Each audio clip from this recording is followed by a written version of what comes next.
that brings us to the end of our three panelist presentations. I'd like to invite Professor Nicole Haggerty to come up and share with us some reflections and to ask the first question to kick off our Q&A. The reason I wanted Nicole to do this was because Nicole is one of the first professors to take advantage of a bilateral agreement we have with IIM Bangalore to pursue joint research between our faculty and faculty in India to conceptualize projects together and to work on research projects that span various sectors in the Indian economy. And Nicole is working on outsourcing and knowledge exchange. So I thought I would share with you sort of few reflections I had on the things that I heard our speakers talk about this evening. And I thought it was a really nice symmetry to the presentations that we heard, because what I heard from Rana really was, why do we do business in India? Why do we need to? We must. Why do we need to, and the reasons behind that. And what I heard from Nav was really, how do we do business in India? What are the day in, day out pragmatic realities of doing business with other organizations that are located there? And what I heard from Akhil really was what resources are available for us to do business in India, and what do governments here provide to us, the companies that we might work for. And I thought that was really nice symmetry. Oh, thank you. Symmetry to the things that we talked about. So I will start my remarks with the first thing that I saw or heard Arif say, and that was he called India a vibrant community, and I would have to totally agree with that. I think there is, when I certainly spend time there, there's an energy there that I think is really exciting, and you feel the moment that you land there. He also talked about how it was buzzing with electricity, and I know I lived there for 6 weeks, so I know he's talking in a figurative and not a literal sense, because there are often blackouts in India, and after a while you just you don't even notice them anymore. They just they go away. So I'll turn to one of the things, or several of the things that I thought that Rana said that really resonated with me. And the first thing that struck my mind was, you talked about constraints and how constraints plus education really breed creativity. And I have to say, I think that's one of the exciting things about India, and I think 100% true. I totally disagree with that New York Times article. Because what you see in India is amazing coping skills, right? And that is where we'll fall down. Because we have no idea what daily life is like. And when you live in India, and when you spend a significant amount of time in India, what you start to see is the coping mechanisms that people build in. It's not about you go crazy because things don't work, you just go. And that's what they do. And one of the challenges with doing business in India is learning how to cope in the way that they do, in just a natural sort of day in, day out basis. You also talked about being useful. I thought that was really good advice. I know that sounds silly, but there are a lot of very large, seemingly intractable problems there, especially around infrastructure and other services. And being useful, I think, is a really important way to think about that. Nav, I want to meet your dad. I do. What father would tell you, first of all, to find a job where you can make money while you're sleeping? Love that. And secondly, quit. Quit before you have too much stuff. Quit while you can follow, dream the big dreams. And I think that is so essential. And your story about dealing with the micro challenges in India, I think, is a very realistic portrayal of the challenges that organizations face. And it's one thing to say we must do business there, but doing business there means being prepared to work in completely different ways. Which brings us to the remarks that Akhil made at the end, and that is about what resources are available. And the thing that really struck me there is the issue of partnerships. I mean, the reason you need partners there is you need somebody to talk you down, off the ledge when things don't go the way you expect them to go, right? And I think that Indians can be very good at doing that because they're used to hardships that we can't even imagine, and they're just getting through life, crossing the street. Let me tell you, can be a very difficult challenge in India. And I'm really not joking. So the first question I wanted to ask you, as I reflected on the things that you talked about, has to do with if we're going to be partnering with firms in India, and we think about how we conduct that partnership, I want to know from you what you think makes a good Canadian to partner with. What makes Canadians good at partnering with Indian companies? What do we have to do well in order to be good partners for them, is the way I would put it. So let me leave you with that question. I would say I would rather like to answer it in a different way. What is it that Indian organizations are wanting, and if we could offer that? What Indian organizations are lacking is while India has got a lot of research going, but they do not have good technology. They're not very good at commercializing. They're not very good at new and innovative ways.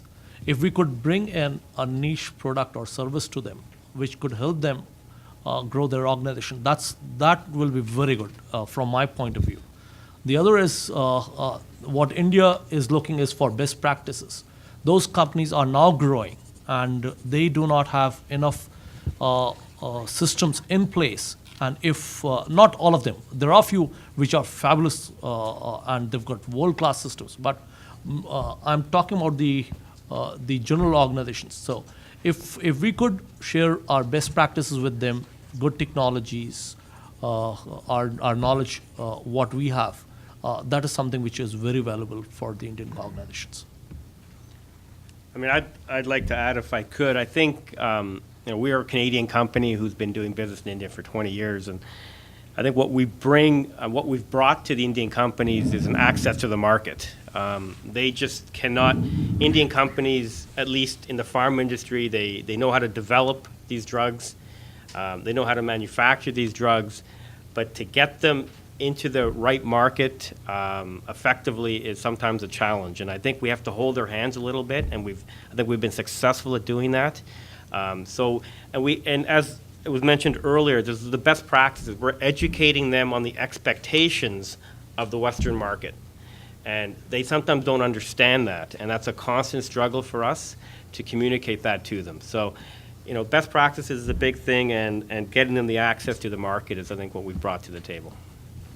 I think if I could just add another couple of points. I mean, I think the patience and persistence points that both Nav and Akhil had made, stand up. In addition, I think that the other thing that we could bring that is, widely appreciated in India by business partners is not an imperious attitude, in the sense that, a lot of the early generation of partnerships in India, it felt that, from the Indian perspective, they felt that, these Western companies were, coming in and telling us, what the best practices and what. And there's some of that that's absolutely required, because, you're essentially, particularly, it goes industry by industry as well. I mean, it's very difficult to generalize about what could be true in the IT industry, for instance, particularly, or in high-end services versus manufacturing.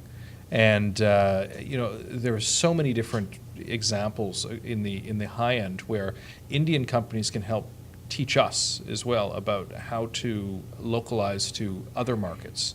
And this is, I think, the experience in some of the high-end services industry. When Canadian companies go to India to partner with some service companies, they're actually learning about the Southeast Asian market. They're learning about other markets, and so part of that is having an open mind, I think, as well. I guess one of the questions that I have is, looking at Indian businesses over the last year, I think the cost of labor has been getting quite expensive, and for young entrepreneurs trying to tap into Indian expertise can be a make or break it sort of proposition. And I wonder if there's any resources that the Canadian government is doing, maybe a MEDT or something like that, that can give Canadian organizations a sense of who our potential Indian partners might be. Okay. Is there any collaborative type of surveys or something that we can tap into? I think so. You've asked actually. You've asked two questions. One is you've made a point of increasing cost of labor, and then what programs or what support programs are there? So I agree with you that cost of labor is increasing in certain parts of the country. But when you're looking at India, it's such a vast country that you will still have pockets where the labor cost is much cheaper. And we have examples. One of our company, Mold Masters, which went to Coimbatore, a place in India where none of our companies had ever thought of going to that place. And they started a back office over there. And what they learned was people from Coimbatore, young graduates from Coimbatore were migrating to Bangalore or other places to find good jobs, and they started their operation over there. They could retain people and still manage their costs. So you will have to think innovatively as to how could you manage your costs. Coming to the programs, yes, there are several support programs which are direct and indirect programs. But to start with, first of all, if you are looking at identifying clients, identifying partners, the federal government service and the provincial government services could be exploited over here. When I said we've got the largest mission outside Canada, you've got federal government has got a lot of trade commissioners deployed throughout country, which is they've got 8 offices over there, and you can tap that resource in addition to the provincial government. And these people are there to vet the prospects for you and connect you with the right partners. Having said that, there are also financial support programs which one could look into. You've got Export Market Access Fund from which Ontario government has. Similar programs are there from other provincial governments. You also have funding programs, which is an indirect funding program from the federal government. And then you've got programs which would be through EDC or CEDA Inc. So different programs which are available to the companies or young entrepreneurs who want to do business in India. I mean, I just want to add, at least in my pharma sector, cost of labor has definitely been going up. And so you'd think the costs of doing business or buying ingredients or buying products from India are up. The one thing that India is still inexpensive at is the cost to construct these massive manufacturing facilities is a fraction of what it costs to manufacture. To build those same facilities in North America. The environmental laws are not as stringent. So with increased labor costs, yes, there is, but it's still significantly cheaper to manufacture, at least the pharmaceutical products. The other quick thing to mention is the high-end talent in India is now very expensive, maybe equivalent to what you might get here, but all the people who are lower are still, as far as employees are concerned, are still considerably are paid much less than what they'd be paid here. Hi, my name is Sina. I'm also in the Ivey MBA program. And my question is for Nav specifically. So if I understand, you have 2 companies. You have Pharmachem and your generic pharmaceutical arm. Pharmachem supplies the raw materials that you would make into, or that manufacturers would purchase from you. And then you also have your pharmaceutical company, which makes generic drugs. Are these OTC or prescription? They're both.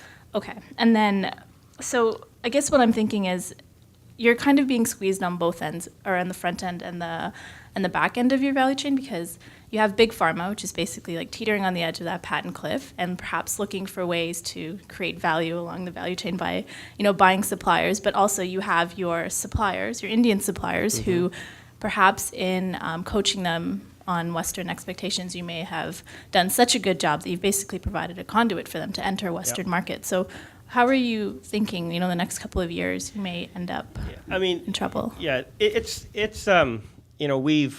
we had to kind of change our business model from ingredients to the finished products. The reality is big pharma, these big companies in India, there's a large companies that we used to deal with 20 years ago. They were very small, and as they've grown, they don't want to deal with us because we're too small and they're too big. So what we've had to do is find other partners. There are other tier 2, tier 3 generic drug companies out of India who have great facilities, FDA-approved facilities, who are hungry for business. So we now have to target new partners all the time. So it's a constantly changing. It's a hard business, but we are looking at other partners who now are trying to go direct to retail. The reality is, at least in the new IPG business we're in, the generic market in Canada is absolutely exploding. I mean, people are getting older. The market just keeps continuing to grow. There are a lot of, we are getting squeezed, but in our business model, if we can get 3% of the market, it's 200 million in sales.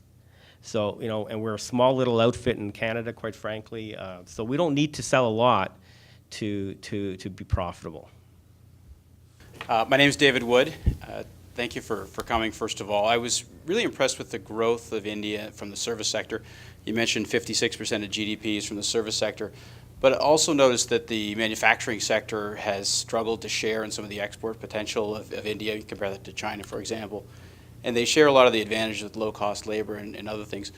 To what extent has the bureaucracy around interprovincial trade and logistics and lack of infrastructure impacted the ability to export goods? And how has that changed, or is it changing over the next 5 years? Okay, let me start with this.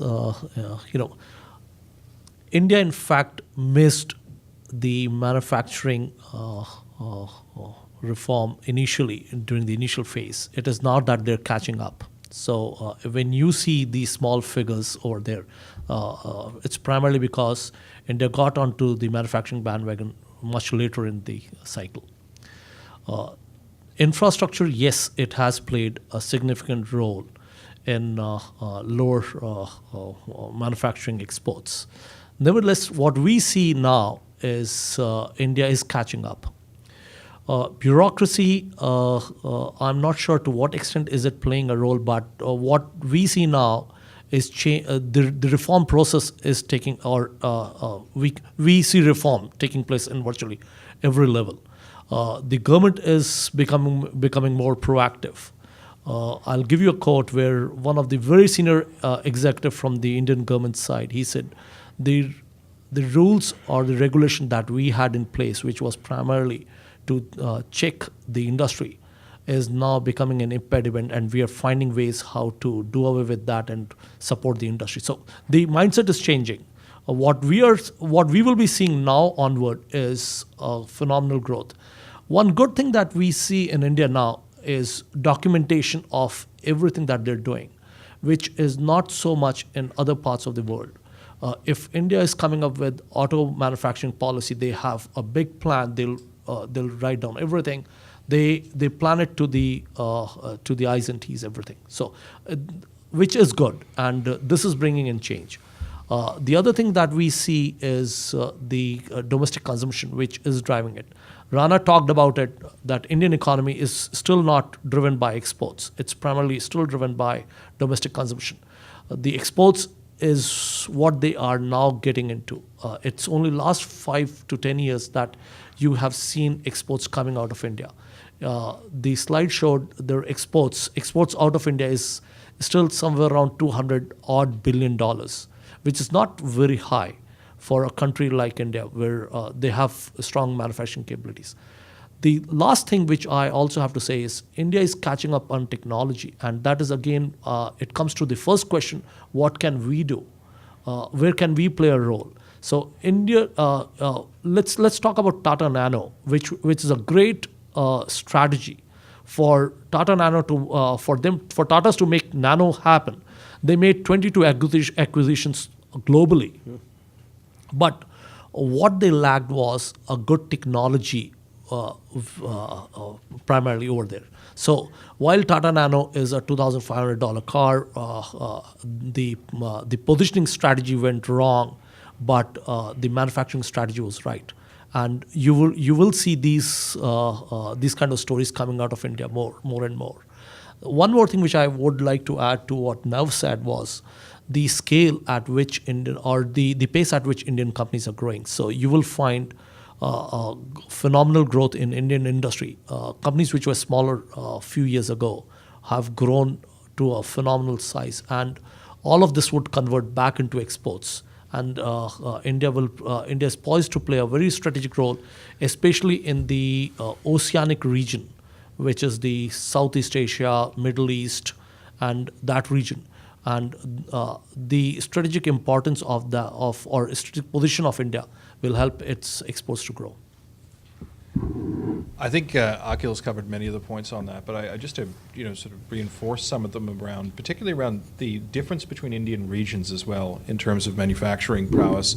Obviously, sort of infrastructure has hindered a lot of the early growth of manufacturing. So, whereas the China supply chain grew out of the creation of enormous new infrastructure investments that that came out of the 80s and in the early 90s, largely debt-driven infrastructure investments, and as a result, you had sort of lots of new plant and equipment and also sort of investment to port facilities and the other bits that you need to really sort of operate at the A1 global supply chain level. And India, it's been very uneven in the past, but there's probably now an alignment of incentives from state and national leaders, and also sort of from business investment, more recourse to global financing that allows you to sort of build out infrastructure. Typically, the power model has also impacted a lot of India's infrastructure growth in the past, where power typically was, although it was on a national grid or a state grid, it was also pretty uneven for the most part. And so most companies had to reinvest into their own power infrastructure, which was a cost on manufacturing. And as a result, there's a number of different industries that required a certain amount of even power, particularly if you need air conditioning to manufacture sort of advanced a lot of advanced electronics, for instance, or for instance, if you're anything in textiles at the high end, requires air conditioning, and that's always been a challenge in many Indian states. And I think that what we're seeing now is that the cost for a lot of those facilities is starting to come down, and you're starting to see sort of the more regularity of power in particular sectors. You're seeing a lot of state and national incentives.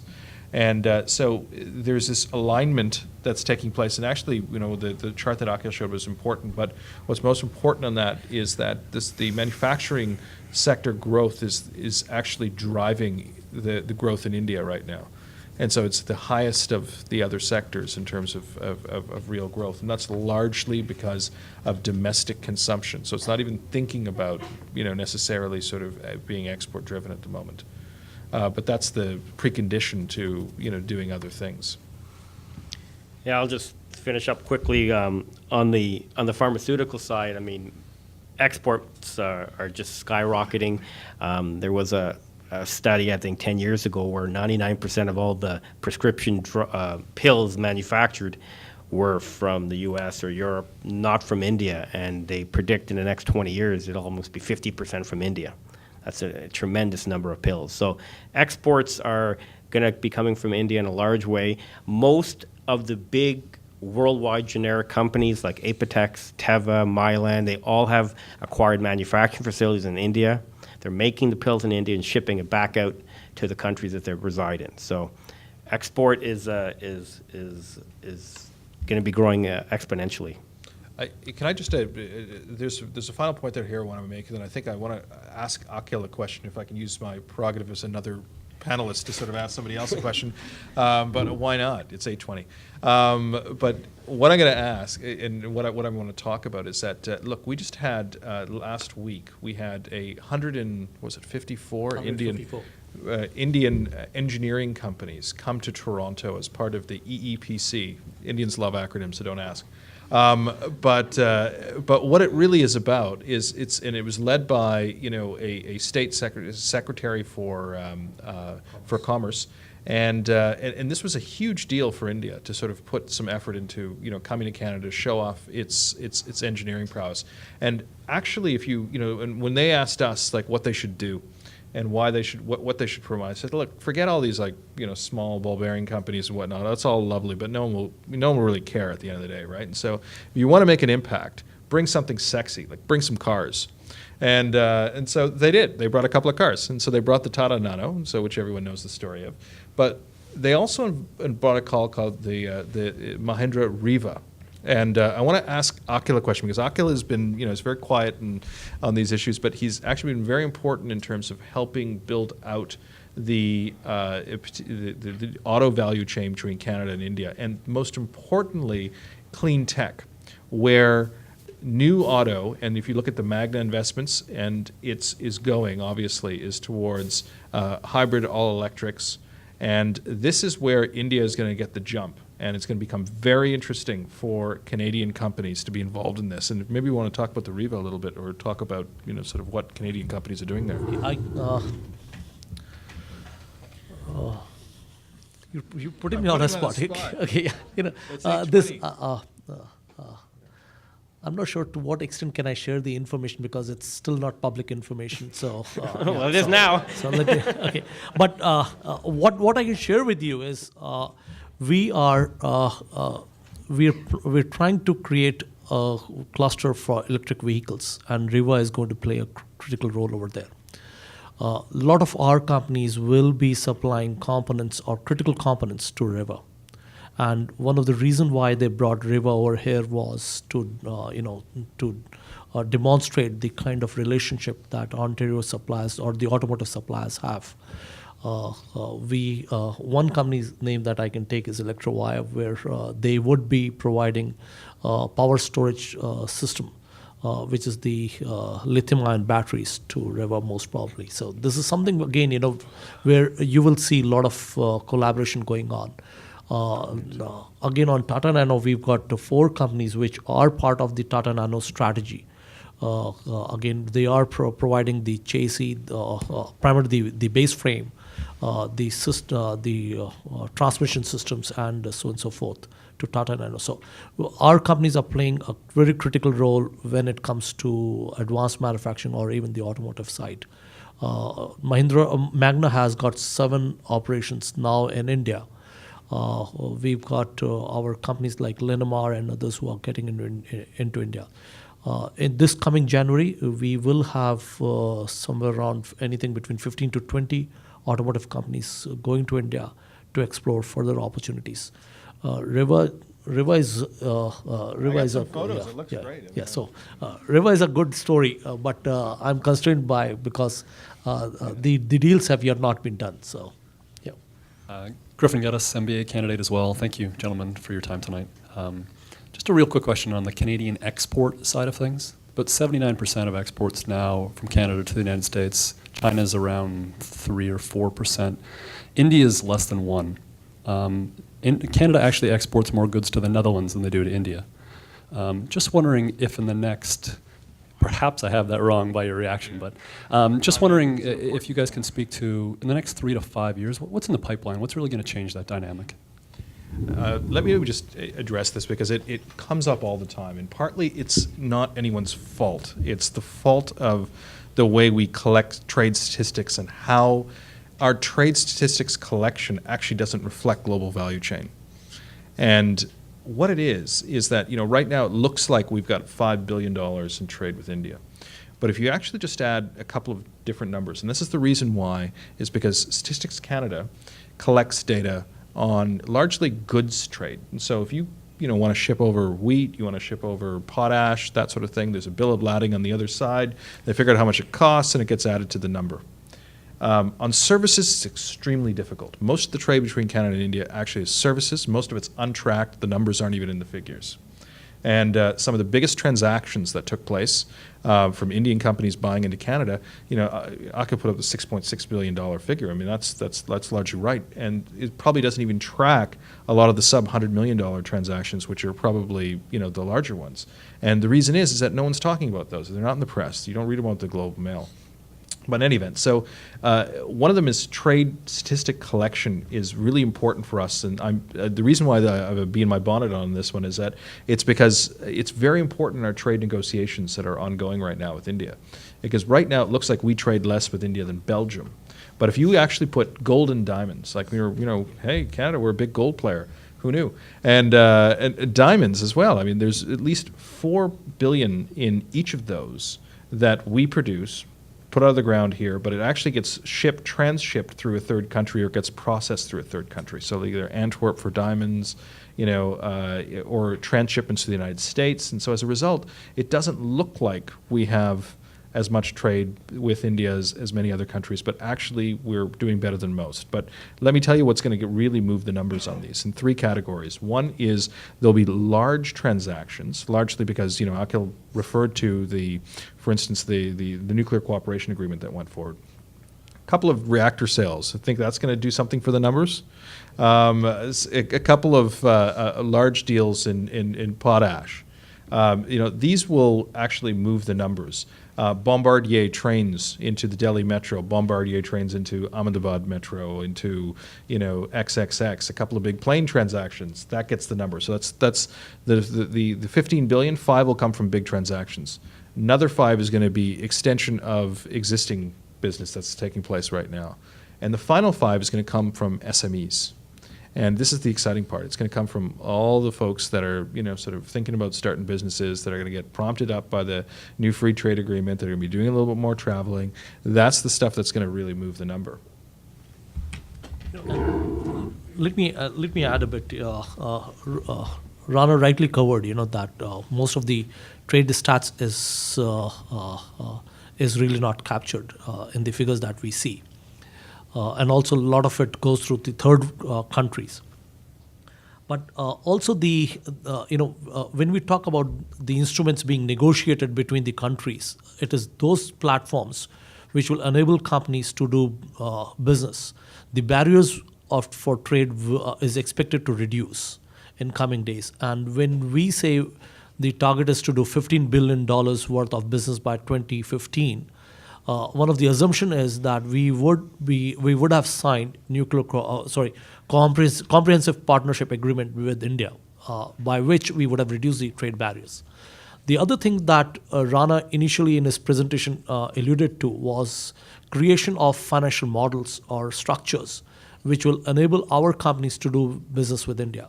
India is planning to have 35 modern cities in a short period. What does it mean for us? It primarily means our companies in roads, highways, infrastructure, telecommunication. All of those opportunities will get open for us. The financial structures that we are currently talking about, the kind of delegation that Rana is leading in November, these are those structures which will open those opportunities. So yes, we are looking at significant numbers going forward. Target for us is $15 billion by 2015. You have a lot of faculty and staff on this side. You have some MBA students. You have a lot of MBA students on that side with some faculty and staff. And in the middle, you have our HBA students, primarily our undergraduate students, most of whom are graduating in about 4 months, none of whom have asked a question. So let me tell you what I think would be going through my mind if I was 21 years old, right? If I were 21 years old, your story seems to be one that would really catch my ear, and that is, at Ivey, a lot of the people in this room are aspiring to work for firms like BCG and McKinsey, and going after job interviews and becoming chartered accountants, and these are the things that they're pursuing. This is what success means right now, but none of those people are going to report sales figures of $200 million and whatever the net revenue, the net income on that is. They're never going to see that kind of success in the kind of jobs I talked about. What would you tell them? They're 21 years old and they're making big decisions. I'd say that maybe my story is it's like winning the lottery. I mean, to be realistic, it's hard to duplicate. It was really superb timing. I mean, it was the early 90s. India had not really exposed itself to the world. There were a lot of small pharma companies who had really good ideas but didn't know how to get there. And I give the example, we'd go to these small pharma companies who are now billion-dollar companies, and we would talk to them and say, can we represent you in Canada? Can we sell some of your ingredients in Canada? They looked at Canada like it was Venezuela. They didn't care. If we wanted to sell their product in Canada, go for it. So we got rights for a lot of big companies, which were small at the time, to sell their products into Canada. If I was sitting in the U.S. and I went to them, they would have said, how many salespeople do you have? Can you cover the whole market? So a lot of it was the right place at the right time. India was growing, pharma was new, so there was, a lot of opportunity. Now in our case, I mean, I had a base, my father had a real estate business. it was important, and I tell all you guys, it was very important to my father that we get fully educated. I mean, I was a CA, my brother was an MBA and a CA. So he wanted us to have our base education because that is critical. But he said, if you have an opportunity before you start getting into real life and you have an idea and you can kind of fund it and so on, go for it. Because it's really tough to leave a well-paying job when you have responsibilities. So, if you have a base, you have someone behind you who can support you. I was living at home. I mean, I didn't have any rent to worry about. I mean, there's a lot of things, that came together to make our story work. And there was my brother and I, which was really important because we supported one another. When he traveled, I manned the fort. When he traveled, so I'd say there's a lot of things that kind of happened to make our story successful. But, I'd say, do your education's important, maximize it. And if you have an opportunity, go for it at a younger age, as opposed to thinking you'll do it at a later time. So I want to invite Eric Morse to come up. Eric Morse is our Associate Dean of Programs to say a few last words. Thanks, Harf. It's my pleasure to thank all the panelists for coming this evening. And before I get to that formality, I wanted to ask the group quickly, how many of you have been to India? How many of you will be going this year for the first time? Okay. Fascinating. I think, and those of you that have been perhaps recently and to our panel, it is in a land of contrasts. It's a fascinating and wonderful place. It's in some ways everything you've ever heard about it, and in many ways nothing you can imagine.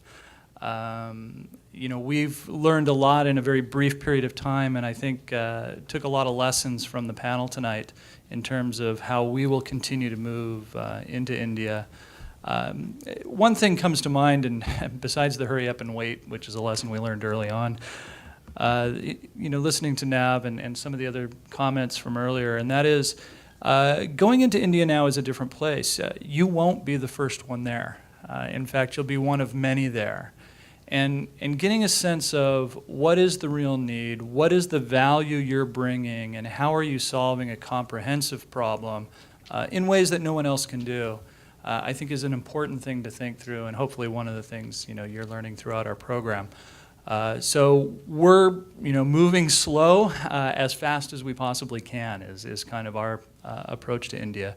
And want to thank Ara for organizing this evening and for heading up our initiative there. It's very important to the school. So with that, it really is my pleasure to thank all the panelists, and if we could, maybe just a round of applause for all of them.